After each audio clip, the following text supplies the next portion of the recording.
Nayat El Hachmi nació en la ciudad marroquí de Nador y a los 8 años emigró a Cataluña, donde encontró en los libros la manera de canalizar la sensación de sentirse de dos mundos a la vez. Con 11 años empezó a escribir y poco a poco fue descubriendo cómo la literatura podía ser el punto de encuentro entre dos culturas, una poderosa arma de denuncia y memoria y una herramienta para entender la complejidad de su origen. Hoy en día, con varias novelas y reconocimientos literarios en su haber, Nayat es una de las voces contemporáneas de referencia en cuestiones de identidad, género, inmigración y mujer marroquí. Aprovechando su paso por la térmica para presentar su nuevo libro, Madre de leche y miel, hoy Tesis conversa con esta escritora que se acerca a sus orígenes a golpe de letra.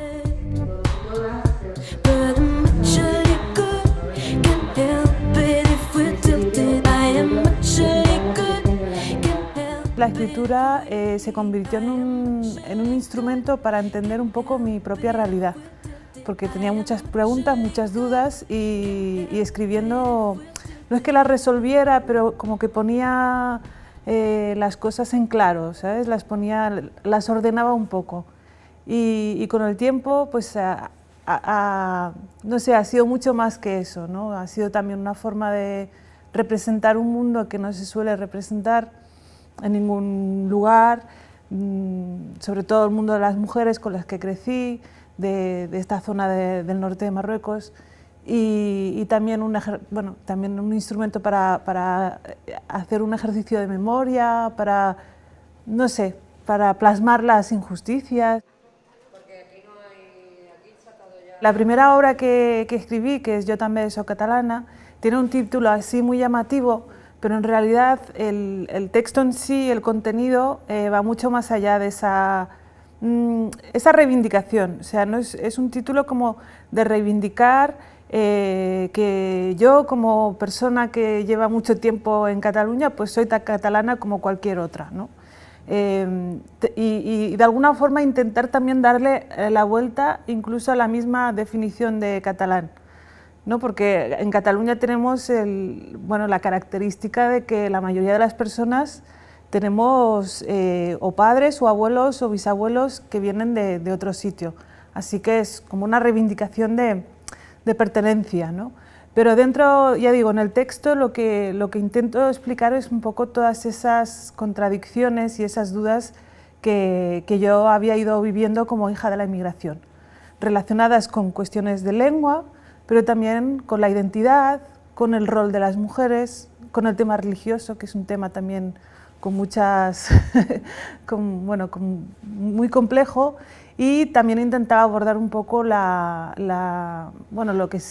que se pierde también con la migración, porque siempre hablamos de lo que se gana, pero no se habla mucho de lo que se pierde.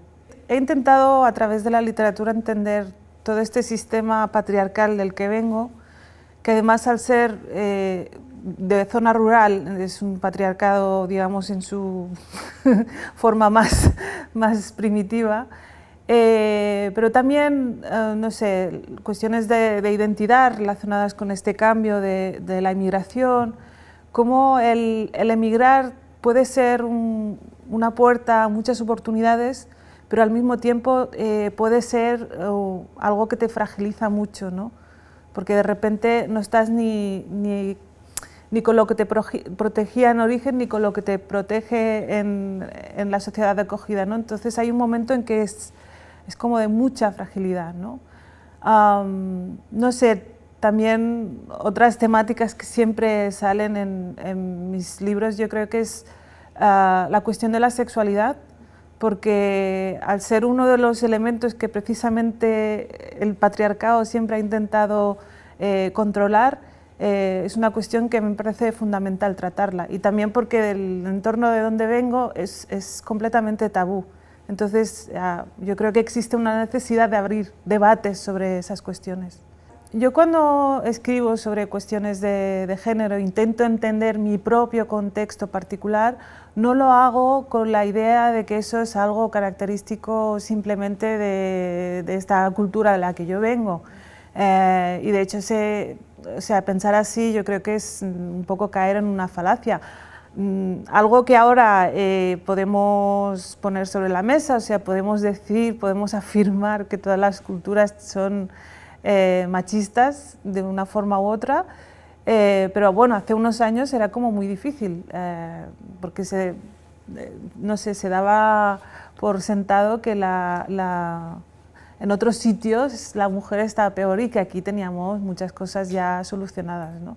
Por eso yo me alegro de que haya esta nueva ola feminista, porque me parece que hay que sumar, ¿no? Que hay que darse cuenta de que estamos hablando de una lucha global, que no se trata de que en otras partes estén peor, ¿no? Ser la hija de esa emigración y todas las contradicciones. Madre de leche y miel es una novela en la que la protagonista, que es Fátima, que es una mujer que nace en un pueblecito del Rif, emprende un viaje migratorio. Entonces la novela tiene como dos voces, en la que una es ella contando sus peripecias al resto de sus hermanas cuando vuelve, y la otra voz se encarga de contarnos su infancia, su juventud. Entonces es una novela que está como, bueno, muy llena de muchísimas historias, de muchísimas mujeres, historias muchas de las cuales yo he ido escuchando a lo largo de mi vida en diferentes contextos. Entonces se habla de alguna forma es como una novela en la que el contar, esa capacidad de narrar que tienen muchas de las mujeres con las que yo he crecido, y que es algo muy característico de esta zona, y porque la lengua que usan es una lengua oral, no tiene forma escrita, pues es como una novela que pone en el centro también esa utilidad y esa importancia del narrar, ¿no? Del contar como elemento incluso de resistencia a las situaciones más, más terribles, ¿no? A las situaciones de injusticia que viven muchas de estas mujeres. Emigrar puede ser una oportunidad muy importante para estas mujeres. De hecho, para Fátima, por ejemplo, para la protagonista, cuando llega a esta nueva ciudad, donde está viviendo en un sitio muy destartalado, con muy malas condiciones, tiene la sensación de que es la primera vez que tiene un lugar propio, ¿no? Un sitio que es solamente de ella. Y yo eso también lo he visto, ¿no? Muchas mujeres inmigrantes que, aunque el sitio donde viven no sea pues un lujazo, sienten que ese es su lugar, ¿no? Y también, también va ligado a otras cosas como el tener los hijos aquí, pero desde fuera no se ve que, de hecho, estas mujeres están mucho más integradas que otras personas, porque ellas se sienten de aquí, no sienten que haya otro lugar al que tengan que volver, y de hecho cuando se les plantea la opción de volver, la mayoría de ellas les parece aterrador.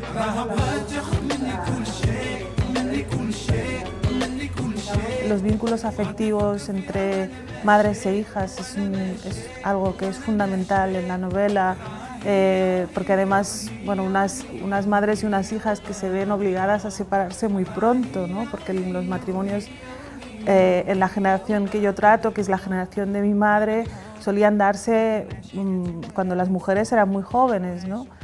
Entonces, no sé, he querido como intentar que el lector entendiera cómo se siente una persona como Fátima, ¿no? Cómo va descubriendo a medida que crece el sistema en el que vive, ¿no? Las injusticias ante las que no puede hacer nada, porque se supone que eso es lo que toca hacer, ¿no? Y también cómo siente ella, o sea, cómo siente la relación con su propio cuerpo en un entorno en que la represión es muy importante, ¿no? Cómo afecta esa represión cuando estás, que no, tu cuerpo incluso parece que no te pertenece, ¿no? Que no lo tienes vetado, ¿no? Y la verdad es que ha sido Ha sido un proceso muy difícil, de hecho, mucho más difícil que el resto de las novelas, pero al mismo tiempo muy liberador, porque lleva como una especie de carga, en el sentido de que todas estas historias de las mujeres, que además ellas cuentan siempre, cuando se reúnen siempre cuentan, ¿no? Entonces yo las llevaba un poco encima, ¿no? Y además con un sentimiento de impotencia muy importante, ¿no? De no haber podido hacer nada por ellas, ¿no? Y bueno, no sé, al hacer este proceso de un poco ponerte en su piel, en su mirada, en la forma de sentir, la forma incluso de hablar, cambia completamente, ¿no? Porque es otro punto de vista. Pero sí, ha sido un proceso intenso, que además ha requerido como mucha, aunque en la novela no se va a notar, como mucha documentación también, porque es que aunque nosotros nacemos en familias inmigrantes, muchas veces el recomponer el origen es un proceso muy complicado, porque las familias tampoco pueden transmitirte todo. O sea, si tú estás viviendo en Marruecos, la transmisión de la cultura la hace todo el mundo que tienes a tu alrededor, pero si estás viviendo en una ciudad, en Cataluña, y quienes te transmiten ese origen son tus familiares más cercanos y nadie más. Entonces tiene que haber como una labor muy importante de, bueno, voy a intentar entender en qué consiste exactamente mi origen, ¿no? Que poco a poco he ido como descubriendo la complejidad del origen, ¿no? Porque muchas veces nos quedamos con 4 elementos y siempre nos falta algo.